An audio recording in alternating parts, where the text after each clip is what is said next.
Assalamualaikum warahmatullahi wabarakatuh. Allahu Akbar, Allahu Akbar, Allahu Akbar, Allahu Akbar, Allahu Akbar, Allahu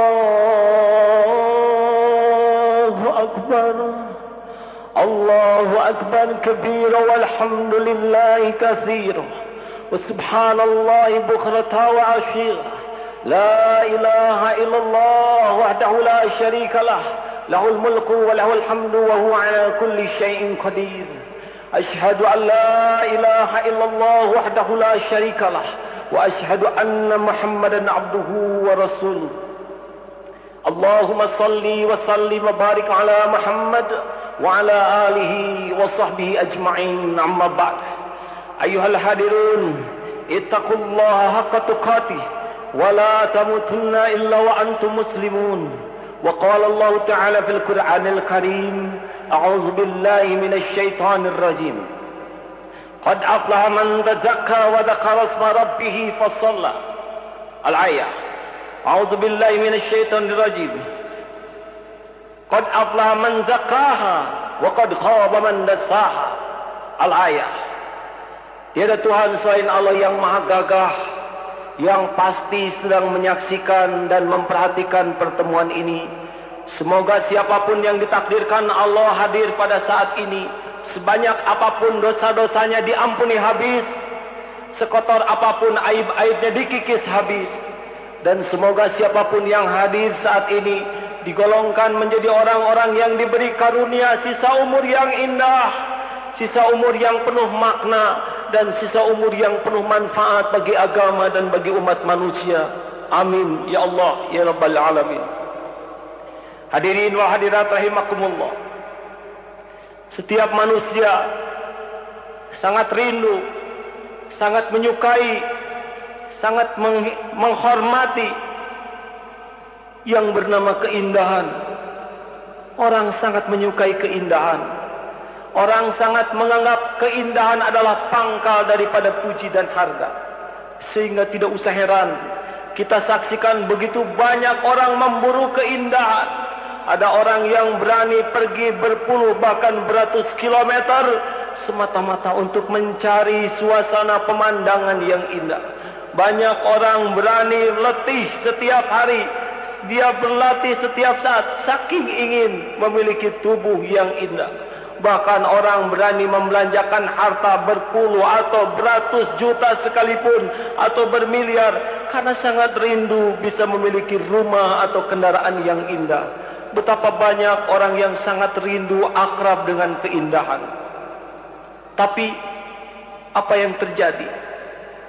Kita pun tidak kalah sering menyaksikan betapa banyak orang yang memiliki pakaian yang indah, penampilan yang indah, yang datang bukan penghargaan, bahkan yang datang justru penghinaan. Ada juga orang yang memiliki rumah megah dan mewah, yang datang bukan pujian, bahkan cacian. Mengapa yang tadinya keindahan disangka akan mengangkat derajat, tapi tidak jarang keindahan, kemegahan, kemewahan yang dimiliki malah membuat orang mencaci, bahkan memaki. Hadirin, sebab sebagian besar orang terpesona hanya kepada keindahan lahir belaka. Sesungguhnya ada suatu keindahan yang kalau kita miliki, sesederhana apapun harta kita, serendah apapun kedudukan kita, niscaya kita akan menjadi orang yang benar-benar bermutu, berharga, terpuji. Orang banyak mengurus keindahan lahir, padahal kunci sesungguhnya adalah kalau orang pandai memperhatikan, kalau orang pandai merawat kecantikan dan keindahan batin kita ini. Inilah pangkal kemuliaan yang sebenarnya.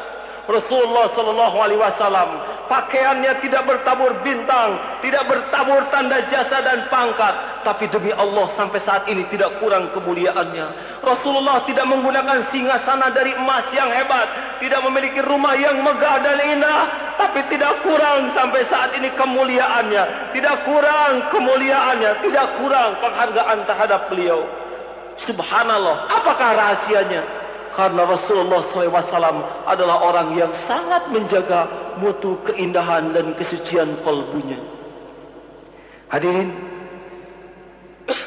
beliau bersabda, "Ala inna fil jasad mudghah."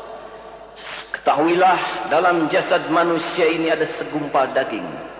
Idza saluhal jasadu kulluhu. Jikalau segumpal daging itu bagus, indah, maka sekujur tubuh akan indah. Fa idza fasadat, tapi kalau segumpal daging itu busuk, jelek, bejat, fasadal jasadu kulluhu, maka akan buruk, jelek pula sekujur tubuhnya. Boleh pakai apapun yang indah, tapi kalau tidak memiliki batin yang indah, demi Allah tidak akan ada keindahan sebenarnya. Maaf, jangan terpedaya oleh keindahan dunia. Lihat wanita-wanita malang yang tidak mengenal moral. Begitu banyak wanita-wanita jalang yang tidak mengenal harga diri. Dia pun tidak kurang indah penampilannya, tidak kurang molek wajah dan sikapnya. Tapi kita lihat juga banyak orang-orang yang oleh Allah dilihat saking bezatnya, durjananya, mereka pun tetap diberi dunia yang indah dan melimpah. Dunia kemewahan adalah bukan tanda kemuliaan yang sebenarnya, karena ternyata orang-orang yang rusak, orang-orang yang durjana pun diberi dunia yang indah dan melimpah bagi mereka. Kunci bagi orang yang ingin sukses, ingin benar-benar merasakan lezat dan mulianya hidup, adalah orang yang sangat memelihara, memperhatikan serta merawat keindahan dan kesucian kalbunya. Allahu Akbar, Allahu Akbar, Allahu Akbar. Hadirin, hadirat, Imam Ghazali menggolongkan hati ini menjadi 3 kelompok. Silakan pilih. 1, qalbun sahih, hati yang sehat. Seorang yang memiliki hati sehat, dia bagai memiliki tubuh yang sehat, fungsinya optimal. Dia bisa bergerak dengan apa yang dikehendaki. Demikian pula hati yang sehat. Hati ini akan berfungsi optimal. Dia akan bisa memilah-milah ketika dia akan bertindak, sehingga setiap tindakan yang terjadi benar-benar sudah melewati perhitungan yang jitu berdasarkan hati nurani yang bersih. Orang yang paling untung dari hati yang sehat adalah orang yang dapat mengenal Allah dengan baik. Semakin cemerlang hati ini, dia akan kenal siapa Allah Azza wa Jalla, penguasa jagat ini. Maka dia akan memiliki mutu pribadi yang begitu hebat, begitu mempesona. Ketika dia mendapatkan sesuatu, dia tidak akan pernah menjadi ujub, takabur. Bahkan dia menjadi orang yang bisa tersungkur sujud. Makin tinggi pangkat, makin rendah hati, makin melimpah harta, makin dermawan. Karena dia sadar semua yang ada adalah titipan Allah semata. Tidak kita nafkahkan, pasti Allah akan mengambilnya kalau dia kehendaki. Semakin bersih hati, hidupnya selalu diselimuti dengan syukur. Diberi sedikit apa saja, lidahnya tidak habis-habis meyakini bahwa semua ini adalah titipan Allah semata. Sehingga jauh-jauh dari ujub, jauh dari takabur. Walaupun ada, tidak membuat dia sombong. Suatu saat Allah akan menimpakan kepada kita ujian dan bala. Bagi orang yang hatinya bersih, tidak kalah nikmatnya. Ujian, persoalan yang menimpa benar-benar membuat beliau semakin merasa indah dalam hidup ini. Karena orang yang mengenal Allah dengan baik, dengan hati yang bersih, yakin bahwa ujian adalah salah satu perangkat kasih sayang Allah yang membuat kita semakin bermutu. Dengan persoalan kita semakin bertambah ilmu, dengan persoalan kita tambah ganjaran, dengan persoalan kita tambah naik terus. Sehingga tidak pernah resah, tidak pernah kecewa, tidak pernah keluh kesah. Karena dia sadar persoalan itulah yang menjadi bagian yang harus dinikmati dalam hidup ini.